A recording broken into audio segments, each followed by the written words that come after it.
점심 공양 많이 하셨습니까? 예.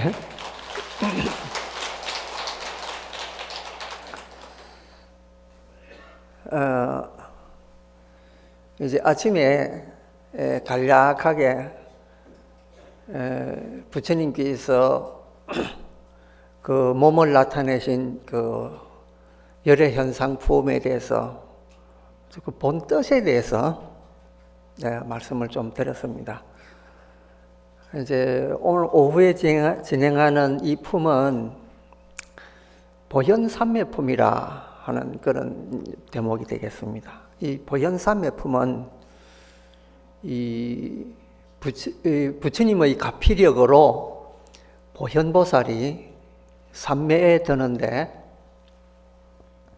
그 삼매 이름이 일체재불 비로자나 장신 삼매라고 하는 이름이 좀 긴 그런 삼매에 듭니다.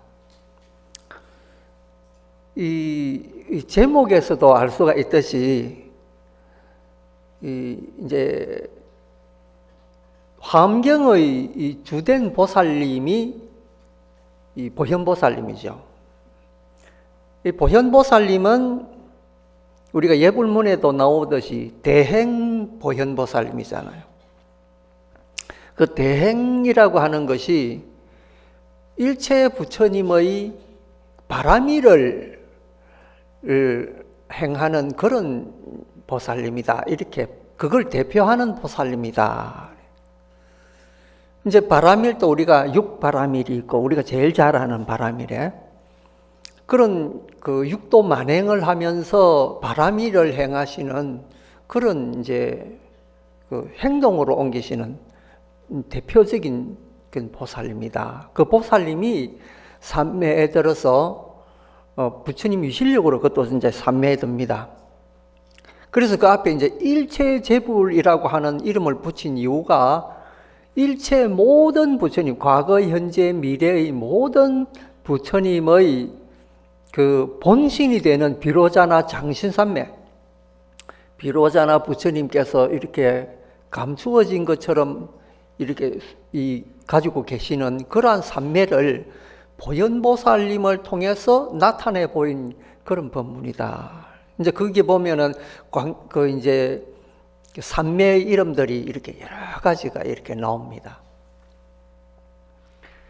이제 그 경에는 무수한 삼매 이름이 나오지만 우리가 그걸 다 기억을 할 수 없으니까 이제 이 삼매에 대해서 대체 어떤 것이 비로자나 장신 삼매인가? 요것만 우리가 알면은 오늘 이 이제 보현 삼매품에 대해서 확실하게 이해가 이제 되는 거죠. 그러니까 저는 늘 말하지만은 불교 내용이 어려운 것이 아니고 그 단어들이 어렵고 또 단어들이 어렵기 때문에 이해하기가 너무 어렵습니다. 근데 불교라는 것이 그렇게 어려운 것인가? 그렇지 않습니다. 부처님께서 2500년 전 사람인데 2500년 전에는 우리보다 이 언어가 발달이 안 됐을 시기입니다. 그리고 우리보다 이론적으로도 또 더 이렇게 복잡하지 않습니다. 뭔가 모르게 지금보다 더 단순하면서도 그것만 이야기만 딱 하면 사람들이 딱 알아들었다는 거예요. 그런데 지금 사람들은 머리가 너무 많이 발달되어 있기 때문에 복잡합니다. 그래서 원만한 원리를 이야기해도 좀 시시하다 이렇게 생각합니다. 가령 예를 들면 여러분 최고로 현대로 발달된 게 이 컴퓨터 아니겠습니까? 지금 여러분도 잘 알다시피 바둑에서도 이제 인간 바둑 잘 되는 사람 알파고하고 이세돌을 하고 이렇게 바둑을 뒀는데 알파고가 이겼다는 사실. 근데 그 알파고는 옛날부터 바둑이 발명되면서 지금까지 바둑 돈 사람들이 했던 그 바둑의 기보를 전부 기억을 해가지고 컴퓨터니까 기억하기가 좋잖아요. 그거를 기억해가지고 인간하고 바둑을 둬가 바둑을 이긴 예입니다. 그런데 지금은 어떤 컴퓨터가 나왔느냐? 불과 얼마 전에 이세돌이하고 이긴 이 알파고 실력보다 1000배가 많은 컴퓨터가 지금 발명이 됐습니다.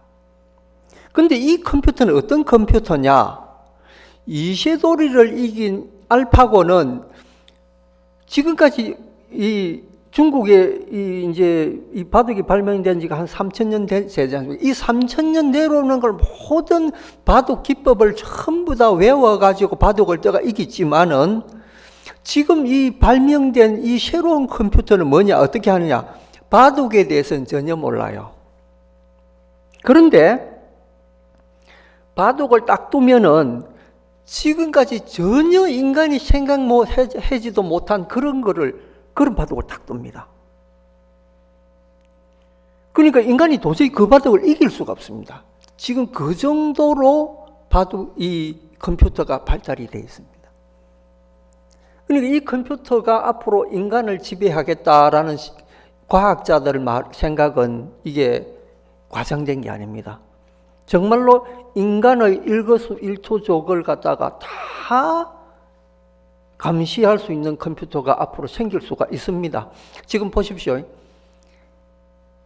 우리가 예를 들면은 차량 사고가 나든지 아니면은 무슨 도둑이 들든지 아파트에 누가 이상한 사람이 들어와도 요즘은 다 CCTV로 다 그걸 찍습니다.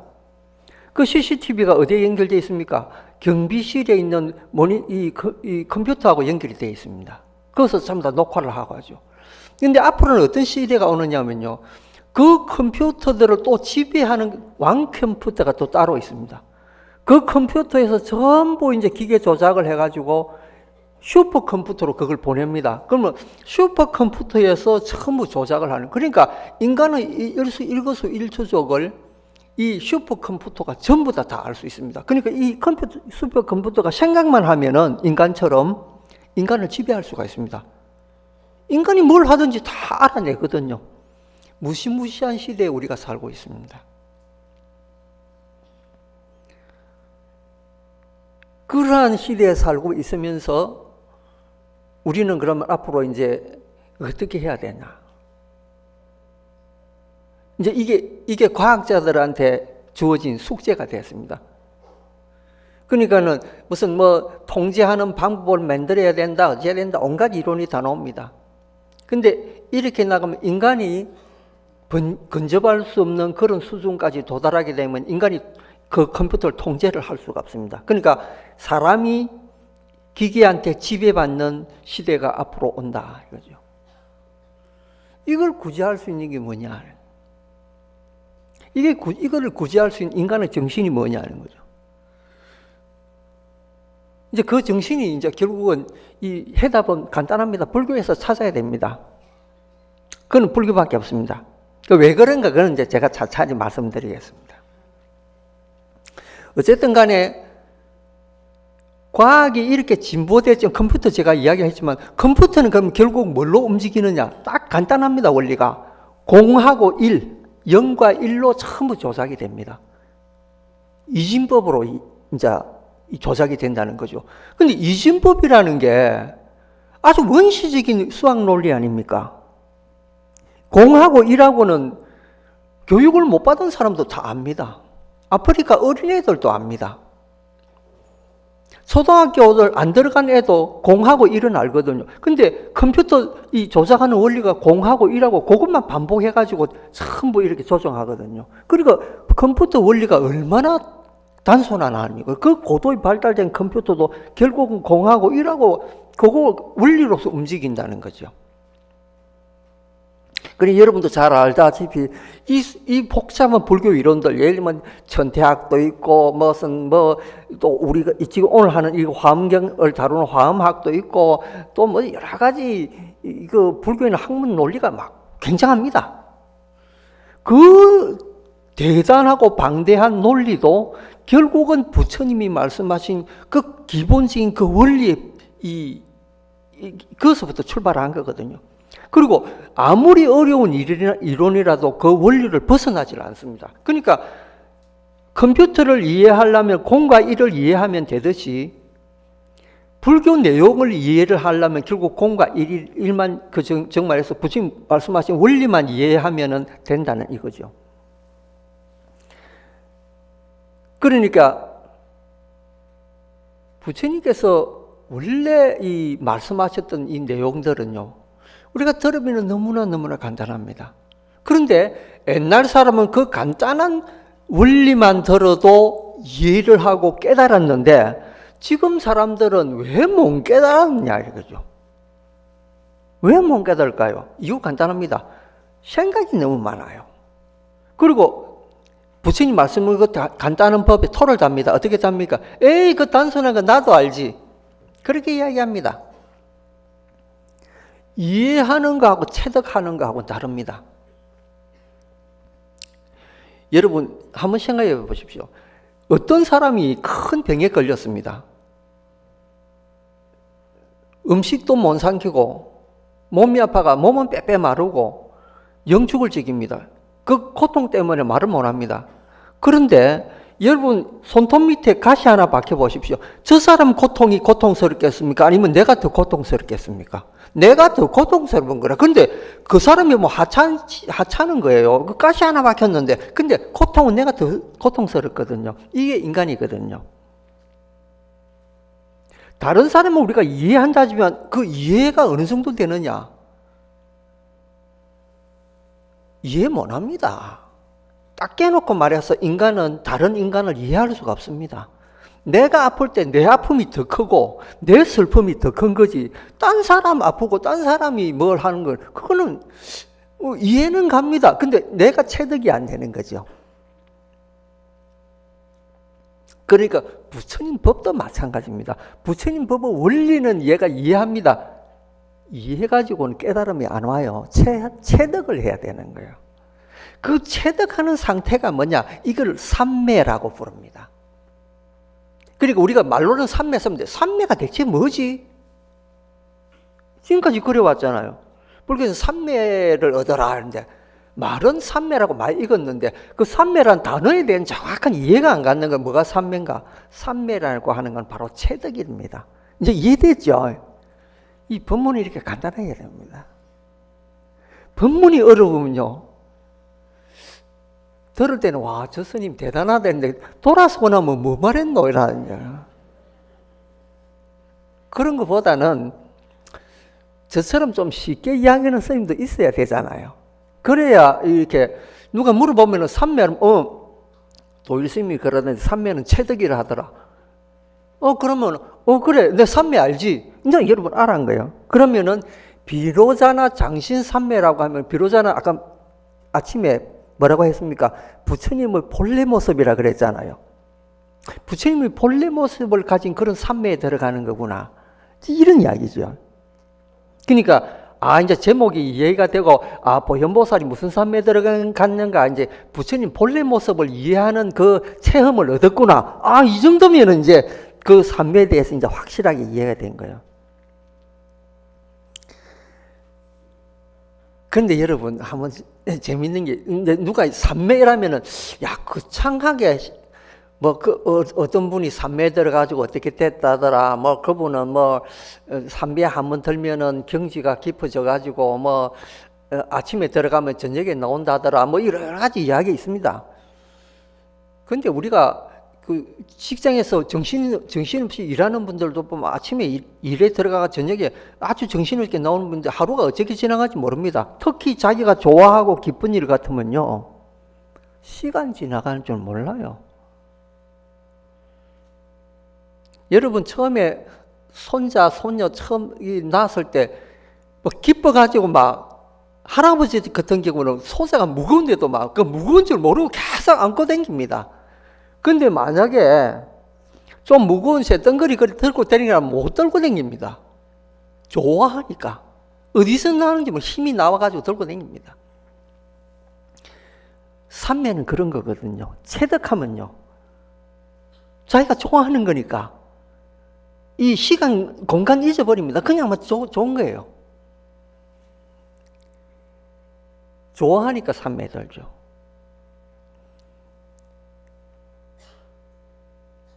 부처님께서 얻으신 산매가 있습니다. 부처님도 산매를 얻어서 도를 깨달은 거잖아요. 그럼 대체 보현보살이 들은 일체열의, 그러니까 일체재불 비로자나 장신 산매에 들었는데 대체 부처님은 그러면 어떤 산매에 들었느냐?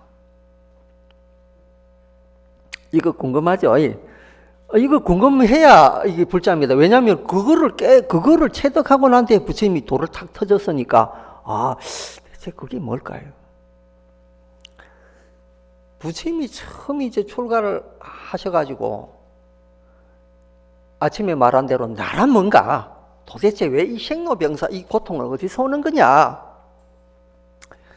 이거 알랐고, 그게 원인이 되는 게 이 몸뚱아리 이 뇌니까, 이제 몸뚱아리는 두 가지로 돼 있잖아요. 정신과 영혼. 이제 우리가 이제 영혼과 우리 이제 육체 이 두 가지잖아요. 이걸로 이루어져 있는데 대체 이 정체가 뭔가 이거 하려고 공부를 했는데 수많은 이제 그 당시 지식인들, 현자라고 하는 사람들 찾아다닙니다. 그걸 이제 인도에서는 사르마나라고 해서 이제 우리 한문으로 쓰면은 사문이란 말, 우리 스님들 사문이란 말 많이 쓰죠. 그게 사문이 뭐냐면은 그 당시에 철학자, 이제 그리스적으로 이야기하면 철학자 정도 되는 사람들, 이걸 이야기합니다. 참 신기한 게, 부처님 태어나신 당시에도 이 사상가들이 많이 나왔습니다. 이제 우리가 흔히 말하는 육사외도도 그 당시 이렇게 나온 사람들이고, 그 당시 시대적으로 그리스에서도 무슨 소크라테스니 플라톤이니 아리스토텔레스니 이런 이제 거대한 그런 철학자들이 그때 많이 나오죠. 그러니까 시대적으로는 비슷합니다. 중국에서 공자니 이런 분들, 이제 노자니 이런 분들 나와가지고 또 이제 중국, 제가 너무 흥분했나 봅니다. 시대적으로 이제 그렇다는 거죠. 그리고 이제 부처님께서 이 사람들 찾아다니면서 산매에 대해서 물어봅니다. 대체 어떻게 하면은 산매를 얻을 수 있냐? 그래서 이제 그 사람들이 산매에 대해서 가르쳐 주는데 그 중에서도 특히 두 분의 스승을 부처님께서 모십니다. 그 두 분 중에 한 분이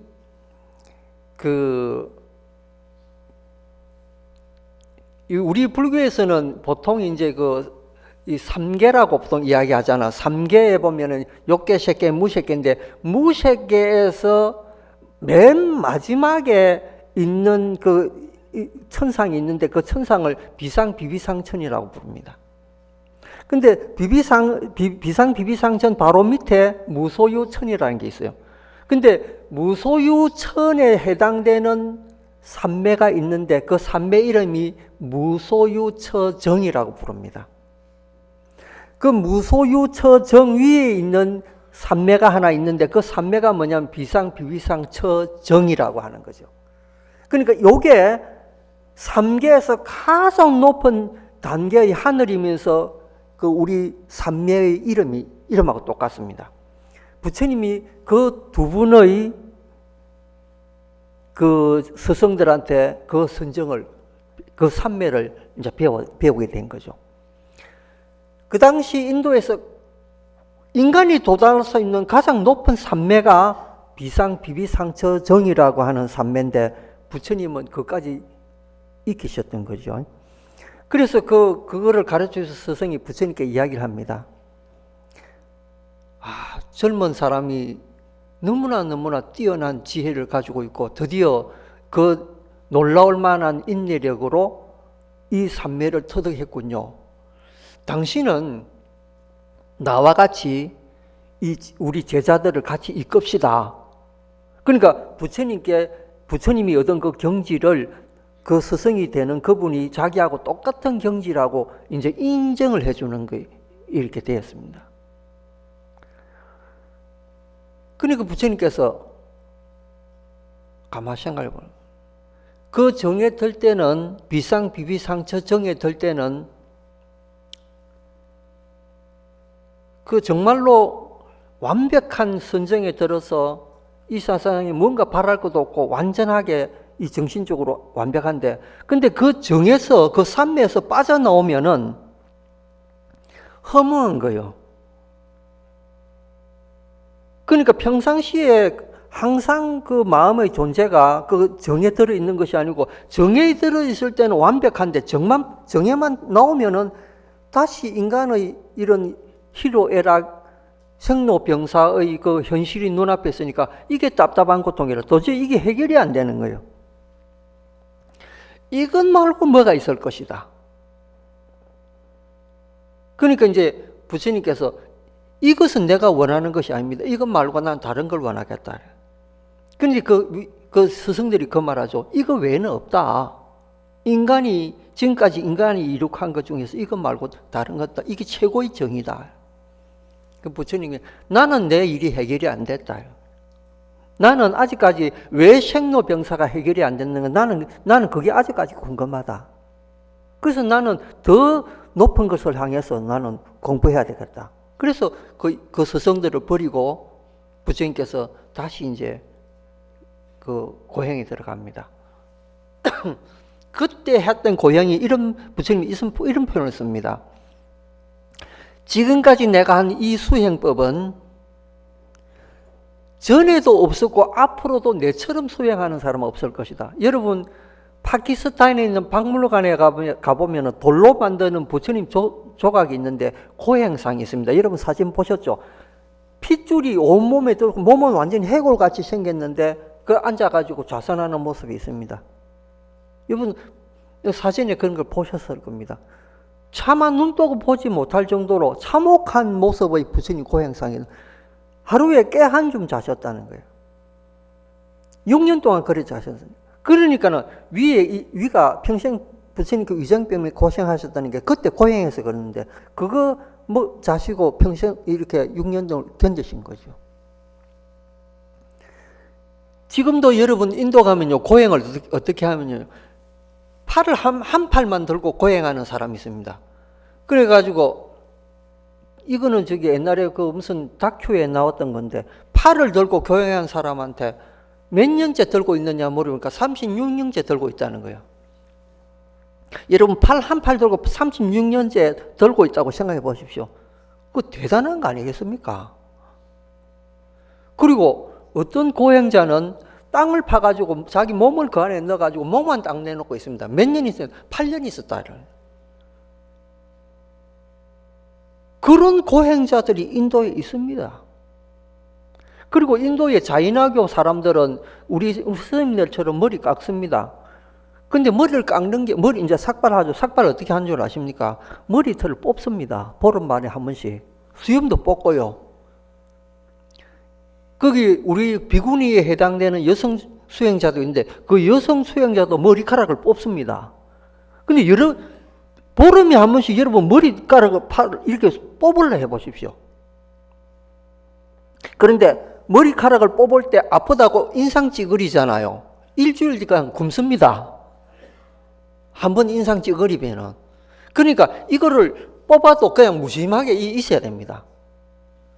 그렇게 고통스럽게, 근데 왜 그렇게 고통스럽게 수행을 하느냐? 고통스럽게 수행을 해야 과거의 업장이 녹아지고 앞으로 좋은 과보를 받는다. 이 생각 때문에 몸을 고통스럽게 하는 거예요. 팔 이렇게 하는 것도 그렇고 땅속에 몸 있는 거 어떤 사람은 화로에다가 불을 넣어가지고 그거를 이고 30년 40년 있는 사람도 있습니다. 밥도 일가 먹습니다. 잠도 거의 이렇게 이렇게 화로 이고 지대 자죠. 밤이라고 해서 안 내려놓습니다. 그러니까 극단적인 고행을 하는 거죠. 그러니까 그것보다 더한 고통을 부처님 6년 동안 하셨는데, 그러니까 전에도 내처럼 고행한 사람 없다라고 말씀하실 정도로 그 고행을 하신 거예요. 부처님이 6년 동안 이거 하시고 난 뒤에 깨달은 거 있습니다. 몸에 고통을 주는 것이 나를 열반으로 이끌어주는 건 아니다. 여러분, 열반이란 말이 이제 그 인도 말로 니르바나라고 이렇게 하는데요. 니르바나를 한문으로 쓰면 니향이라고 그랬습니다. 근데 이 말이 원래 어디서 나왔냐면요. 서가 부처님께서 태사 시절에 한 번은 말을 타고 성문 밖을 나왔는데, 그때는 우리 부처님께서 아주 젊으신 시절이라 얼굴도 잘생긴 데다가 얼마나 늠름했겠습니까? 가장 황금의 관에다가 아름다운 의상을 걸치고 수많은 시종을 거느리고 그래 나오셨는데, 거기서 어떤 그 할머니가 지나가시는 부처님 말 탄 모습 보고 찬탄의 노래를 부릅니다. 어떻게 부르느냐? 저렇게 젊은 사람을 가진 여인은 얼마나 행복할까? 이렇게 부릅니다. 저렇게 늠름한 사나이를 장부로 맞이한 그 아내의 니향은 어떠할까? 그렇게 여기서 니르바나 말 나옵니다. 최상의 즐거움을 니르바나라고 부릅니다. 일본, 인도, 이거 본래 뜻이 그렇습니다. 그래서 가장 지극한 즐거움, 이걸 열반이라고 부르죠. 부처님은 그런 고행을 통해서 지극한 열반, 즉 말해서 지극한 그 즐거움, 열반을 얻지 못한 거야. 그러니까 부처님은 이 길은 아니다. 그러면 어떻게 해야 되겠냐? 내가 내 몸을 학대하는 일은 그만둬야 되겠다. 그래서 나중에 부처님 깨닫고 난 뒤에 제자들한테 그 이야기 하십니다. 제자들아, 몸을 괴롭히지 마라. 몸은 도구이다. 도구는 소중히 다루어야 된다. 여러분, 우리가 정신을 담고 다니는 이 육체를 너무 혹독하게 대하면 육체가 망가지게 되면 어떻게 됩니까? 정신 담는 그릇이 깨졌기 때문에 정신도 새게 됩니다. 그래서 저는 스님들이 그런 말 많이 합니다. 저 스님은 장자부라 하셔가지고 가실 때도 앉아서 돌아가셨다. 그러면 우리 신도님들도 그 말 들으면 저 스님 앉아서 돌아가셨단다. 근데 제가 그런 말을 들을 때마다 부처님께 스님들한테 묻습니다. 우리는 누구를 따라야 하나? 우리도 앉아 죽어야 되나?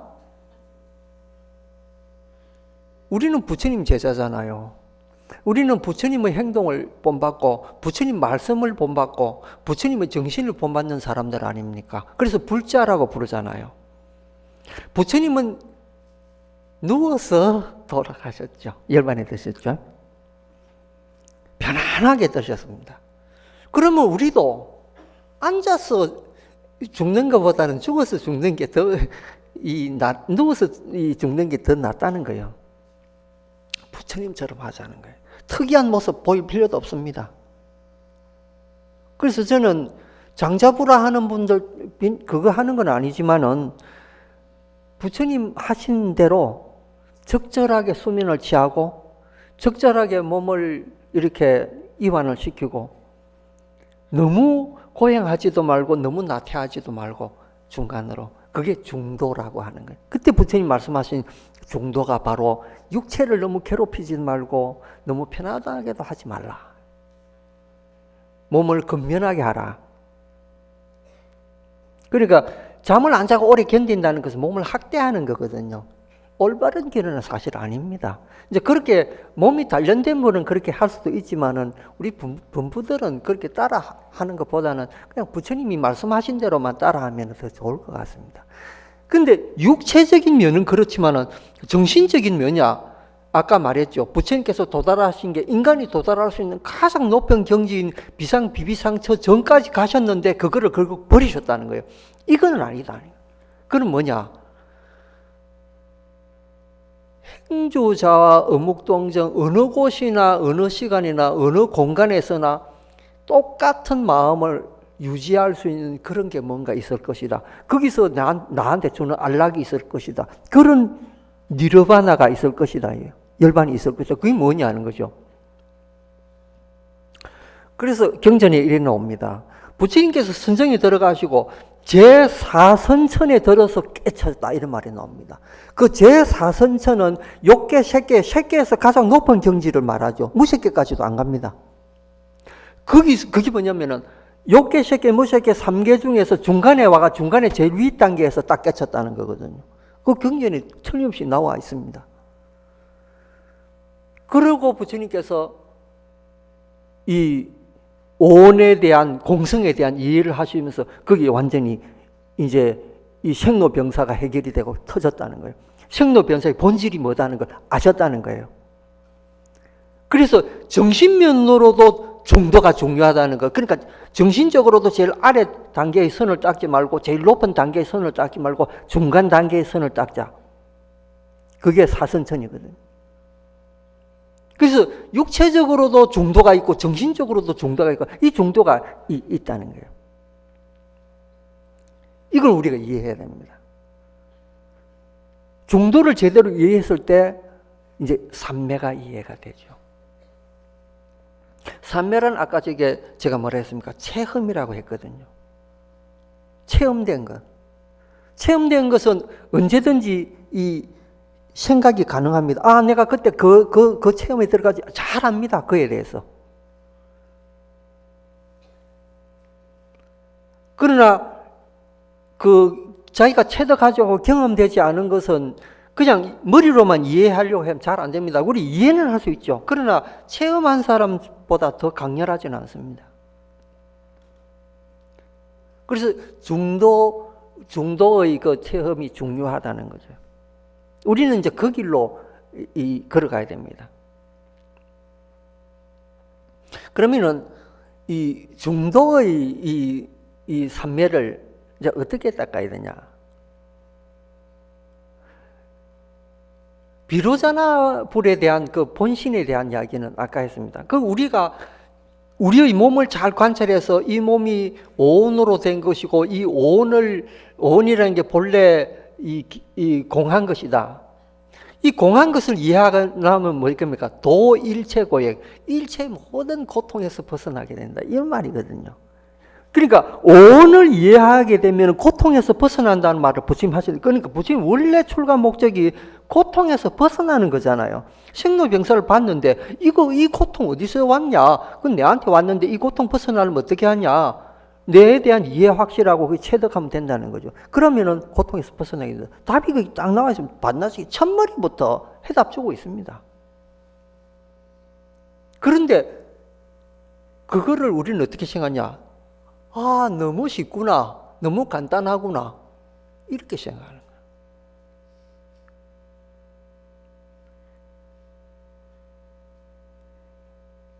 이 정기라고 하는 것이 2000년 전에 그리스 사람도 알았습니다. 정기라는 게 존재한다. 그런데 인류가 이 정기를 쓸 수 있는 것은, 실제적으로 쓸 수 있었던 것은 불과 100년 정도밖에 안 됩니다.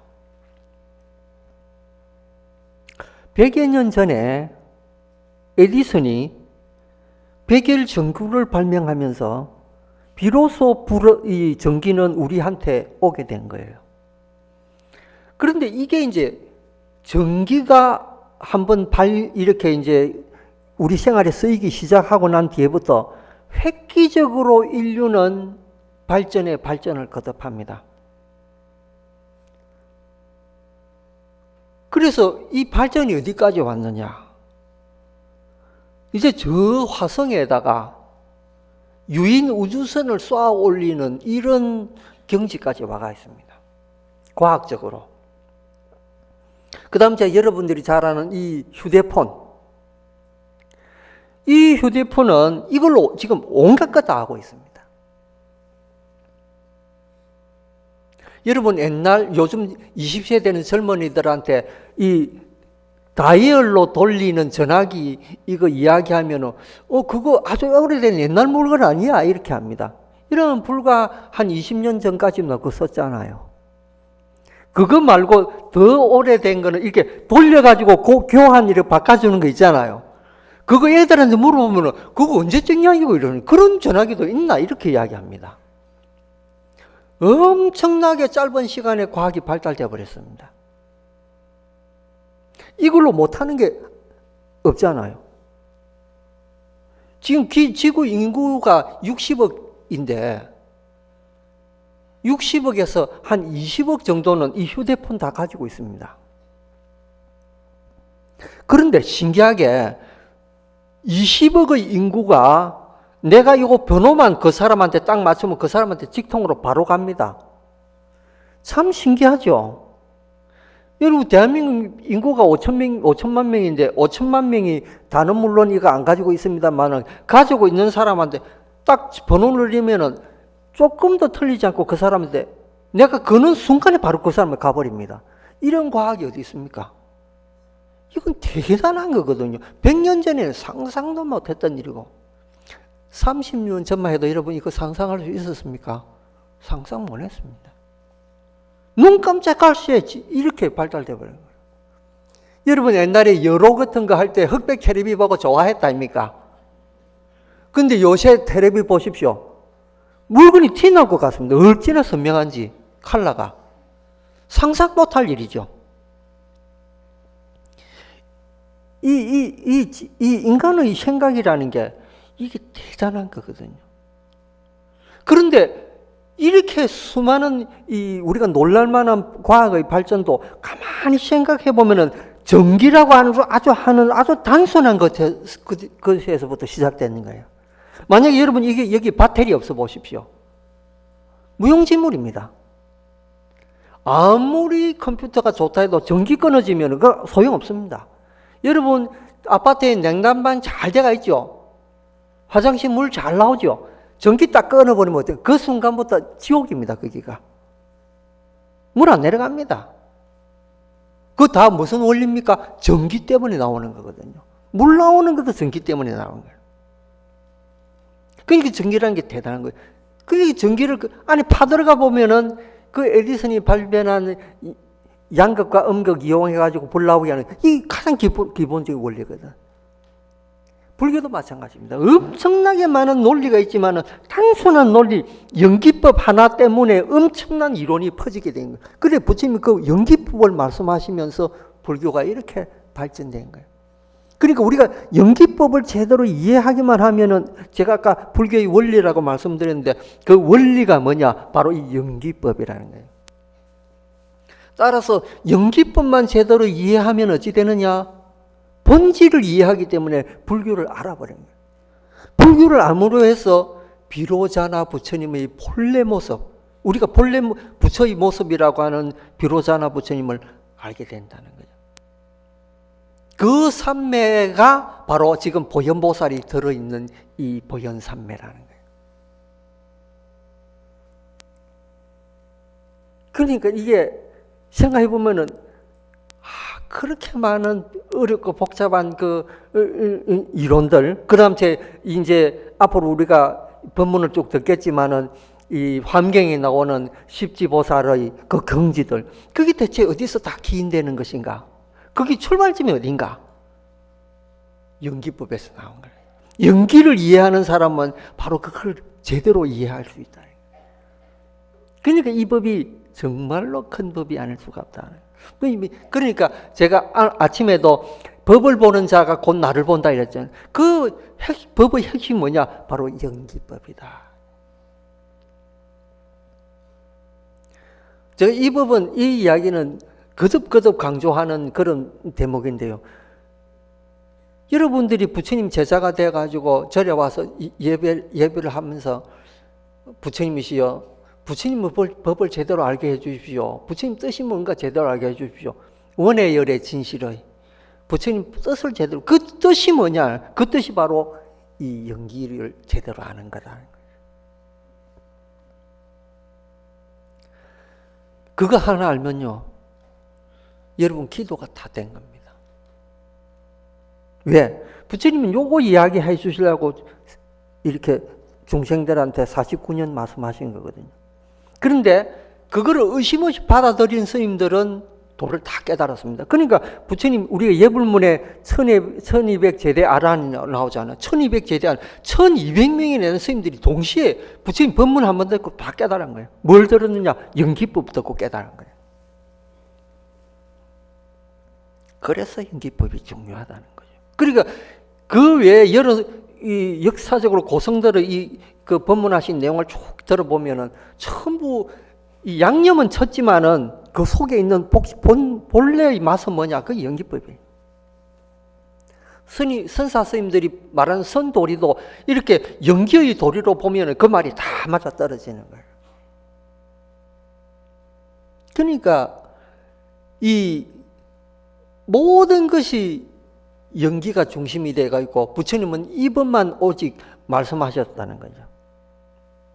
그 법에 상념, 양념 붙이고 살 붙이고 뭐 붙이고 해가지고 이게 법문이 점점 늘어나가지고 오늘과 같이 엄청난 84,000 법문이 됐는데 그걸 딱 하나로 이야기하라. 연기법이다. 그래서 우리가 화엄경 이야기할 때도 화엄연기다 이렇게 이야기하거든요. 그러니까 연기법이 너무너무 간단한데 이것만 딱 터득하면은 제가 늘 이야기하는 게 뭡니까? 일통, 일체통. 하나를 통하면 100가지를 다 통하게 된다. 바로 이겁니다. 이게 연기법이죠. 불교가 제 아무리 어려워도 연기법 하나면 다 통합니다. 너무너무 간단한 거죠. 근데 간단한 거를 왜 사람들이 모르냐? 믿질 않아요. 부처님 연기법은 이거야말로 진정한 법이라고 이렇게 믿음이 와야 되는데 그 이론 나도 알지 알면서 체득 안 하려 하거든요. 정말해서 삼매를 얻으려고 생각을 안 한다는 거예요. 삼매를 얻는 거 중요합니다. 그래서 이제 스님들이 수행을 할 때 앉아서 어떤 스님들은 이먹고 이런 스님도 있고 묻자 조주 묻자 드는 스님도 있고 뭐 여러 가지 화두를 들잖아요. 그런데 아무리 오래 들어도 도가 안 깨쳐져요. 도 안 깨친 스님, 30년, 40년 그렇게 하는 분들 있는데, 도 깨달았다는 분은 잘 못 봤습니다. 그리고 그런 분들한테 가서, 스님 법문 한번 해 주십시오. 법상에 올라가서 무슨 말 해야 될지 모르는 거예요. 부처님 말씀하신 내용 잘 모르니까 하루 내내 이먹고만 하고 살았으니까. 그 법상에 올라가서 이먹고 이런 말할 수도 없잖아요. 누가 그런 이야기 합디다. 어느 스님을 청해가지고 법당에 올려놓으니까.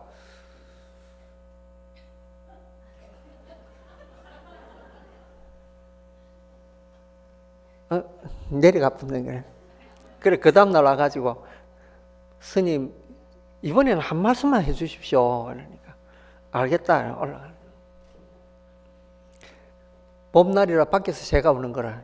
뻐꾹 새가 뻐꾹 하고 우니까 가만히 있다가 뻐꾹 뻐꾹 세 번 하고 내려왔다는 이야기. 그거를 이제 제대로 알아들은 분은 이 대자연의 천지가 부처님과 한 몸이구나. 이 정도 딱 알아들으면은, 그거 참 훌륭한 법문이 되라는데, 못 알아듣는 사람들 저기 먹고 하거든요. 그러니까, 형이상학적인 법문 하시니까, 우리까지 범부중생들 못 알아듣습니다. 근데, 부처님은 지금까지 한 번도 형이상학적인 법문 하신 적이 없습니다. 부처님은 중생이 알아듣는 법문만 해요. 그러니까 이게 이제 우리가 공부를 이렇게 하는 게 중요하지 않겠습니까? 그러니까 이 불교에도 팔정도가 있어가지고 처음에 이제 정견을 딱 세우고 난 뒤에 그 정견 다음에 뭐 나옵니까? 정사유가 나오잖아요. 바르게 생각해라. 바르게 사유해라. 이 말이에요. 그러면 바르게 사유를 하려면은 뭐가 필요합니까? 견해가 발라야 되는 거라. 근데 견해가 바르지 않고 그냥 사유하려면 멍청하게 앉아가지고 이제 공부 안 되는 거예요. 평생 그러면 이제 오래 앉아있다 이것뿐이지 공부되는 거 없거든요. 그럼 공부 어떻게 하느냐? 정견이 바로 서야 제대로 사유가 되잖아요. 그럼 그 정견이 뭐냐? 그 정견이 바로 고진멸도를 제대로 이해하는 법을 익혀야 되는데 그 법이 연기라는 거예요. 근데 연기가 바로 이렇게 서게 되면은 정사유가 됩니다. 정사유 어떻게 됩니까? 연기를 쪼개서 보게 되거든요. 예를 들면 나라는 존재가 대체 뭐냐? 나라는 존재는 이렇게 살도 있고 뼈도 있고 창자도 있고 뇌도 있고 있는데 이거는 어떻게 형성된 것인가? 그렇게 자꾸 구구해 들어가요. 자꾸 연구해 들어가요. 몸에 대해서. 부처님이 천천히 이제 공부시킬 때 사람 몸에 대해서 관찰해라고 하는 거예요. 그래서 이 수행자들은 처음에 들어오면은 자기 몸을 관찰하게 됩니다. 그러면 이 몸이라는 게 이 지수화풍 사대로 이루어지가 온 것이고 이거 찰나찰나에 이루어진 거다. 찰나 이루어졌다는 말이 처음엔 저는 무슨 말인지 몰랐습니다. 이 몸뚱이가 어떻게 찰나로 이루어진 거냐. 내가 지금까지 한 60년 동안에 밥 먹고 살았는데 이건 내 몸뚱이인데 이거 어떻게. 근데 요새 과학자들 뭐랍니까? 우리 세포가 하루에도 몇십만 개가 죽고 몇십만 개가 새로 살아나고 지금 제가 이 말하는 순간에도 이 세포가 죽기도 하고 살기도 하고 이게 우리 몸뚱이거든요. 3개월 만에 몸뚱이에 있는 세포가 싹 다 바뀝니다. 뼈는 3년 만에 바뀐다 그러대요. 그러니까 이 몸뚱이가 완전히 바뀌는 시간이 3년 걸리는 거예요. 3년 전에 내 몸뚱이가 이미 없는 거예요. 소멸된 거라. 심지어 내 몸에 있는 세포도 지금 어느 부분에는 나는 인식 못하지만 어느 세포는 죽고 어느 세포는 새로 태어나고 여기서 생사가 막 생기는 거 지금. 내 몸뚱이 안에서도. 여러분 몸도 마찬가지잖아요. 그러면 내가 어린아이 때, 여러분들 어린아이 때의 몸뚱이와 지금의 몸뚱이 같은 몸뚱이냐? 아니라는 거예요. 전혀 다른 몸뚱이라는 거예요. 그런데 나는 나라고 지금 생각하고 있는 거예요, 그거를. 그게 나냐? 나는 아니라는 거예요. 어제의 나는 나가 아니잖아요. 어제는 과거에 지나가는 거예요. 그러니까 우리가 이거 생각해 보면은 이 생사를 바로 이해하는 것은 몸뚱이부터 시작된다는 부처님이 이제 그러니까 그것부터 먼저 사유해라 이 말. 그 사유하면서 그러니까 여기 이제 그렇게 사유한 어떤 사람은 이 몸에 대해서 혐오감을 느끼는 사람도 있습니다. 이 몸뚱이는 나쁜 것이다. 그런 사람은 뭐 하냐? 수식관을 해라. 그러니까 숨을 관해라. 들숨, 날숨 이걸 관해라. 그걸 관하고 난 뒤에는 몸에 대한 느낌들, 마음의 작용들 이런 걸 관하고 맨 마지막으로 관하는 게 연기법인 거예요. 그거 우리가 뭐냐면 사념처관이라고 부릅니다. 사념. 네 군데를 생각하는, 네 가지를 생각하는 관법. 신, 수, 심, 법. 이러니까 네 가지는. 신, 몸에 관한 거. 수, 느낌에 관한 거. 심, 마음 작용에 관한 거. 법, 연기법에 관한 거. 요 네 가지를 기본적으로 딱 하면은 바른 견해가 딱 서는 거예요. 그 바른 견해로서 이제 사색을 하는 거예요. 그 사색을 하는 그거를 뭐냐? 이제 정사유라고 부릅니다.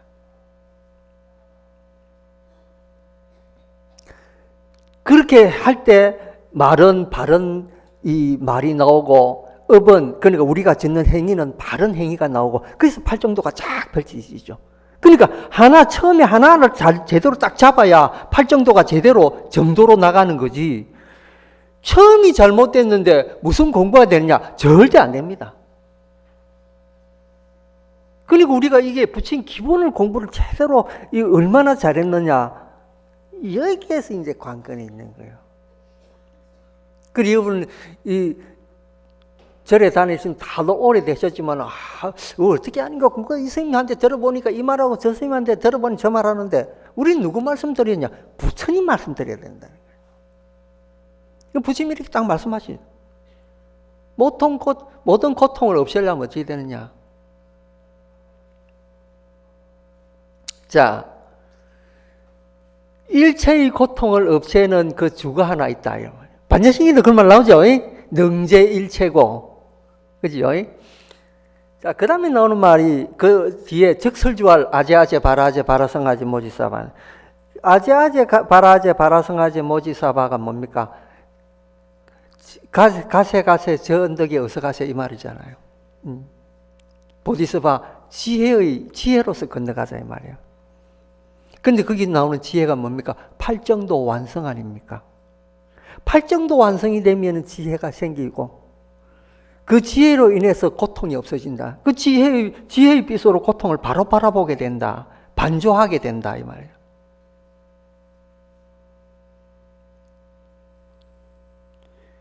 관조하게 된다는 뭡니까? 관자재보살이 깊은 반야바라밀라를 행할 때 조견, 자 이제 답이 나오죠. 조견오온 개공, 조견오온. 그 오온이 공한 것을 비추어 본다. 이렇게 바라본다는 거예요. 이제 체덕에서 안에 삼매에 들어갔다는 거예요. 그러면 뭐 도일체고해. 모든 세상의 고액들, 고통과 액을 전부 다 건너게 된다 이 말이에요. 넘어가게 된다. 답이 여기 다 있잖아요. 그러면은 이 답을 우리가 얻기 위해서 어찌 해야 되느냐? 정견을 가져야 된다. 그럼 정견이 뭐냐? 연기를 이해하는 거다.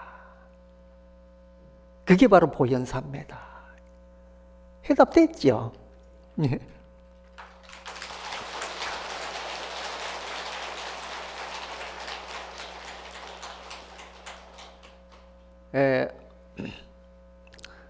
우리 이 화엄 법문 해마다 하는 것은 정말 거룩합니다. 왜냐하면은 다른 나라 불교 국가 어디에서도 이 화엄 법문을 이렇게 30일 사실은 작은 일자지만은 이렇게 하는 나라는 없습니다.